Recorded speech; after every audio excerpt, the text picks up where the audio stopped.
Good evening. I'm Chris Bury. And I'm Barbara Pinto. Tonight we take an in-depth look at the restructuring of Chicago's public schools, a mass closing designed to save money, but at what cost? Chicago students head back to class next week, but many of them are headed to new schools because their old ones have been closed. And now their way to school could lead through dangerous, gang-dominated neighborhoods. CPS has put together an intricate safe passage plan to keep kids out of harm's way. But will it work?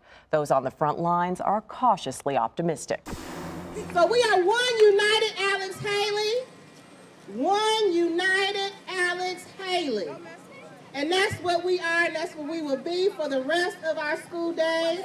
High hopes going into the new school year at Alex Haley Academy, an elementary school on the far south side Roseland neighborhood. Haley is the designated receiving school for the now closed West Pullman School just a few blocks away. This past June, West Pullman was one of 47 elementary schools, mainly on the south and west sides of the city, closed by CPS in an effort to save the district $560 million over the next decade. That decision sparked huge protests by angry parents and teachers. The principal at Haley has been working hard to bring students and teachers from both schools together. We started off on really good terms. We've developed a friendship over this year.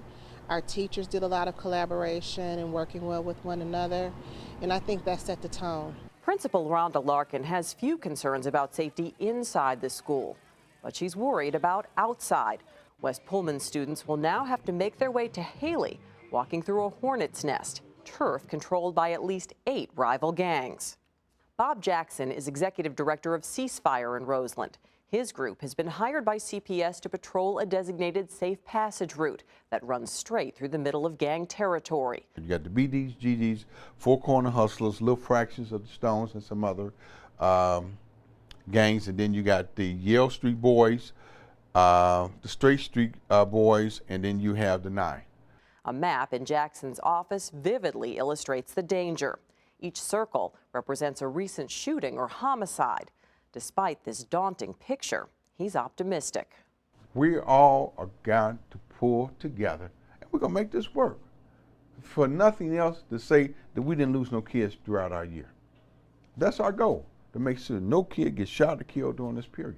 During a back-to-school party at Haley designed to bring the community together, some parents expressed concerns about combining kids from 2 different schools. We don't know, how the other kids, were at their old schools, bad or good. We don't know. Janice Adams has a 6-year-old son at Haley who is excited at the opportunity to meet new friends. Audrey Donson cares for her niece and nephew, both now headed to Haley. She's worried about the changes and wonders if the safe passage routes will truly be safe. That is a scary feeling when your child has to walk 8 blocks, or an adult, because they might attack an adult too.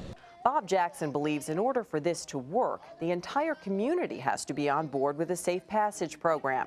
He sees it as a small component of a larger mission to end violence in Roseland. Okay, it's not just me, it's all these residents.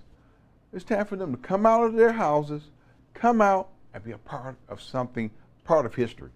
Because we make this work, it can work all over the United States.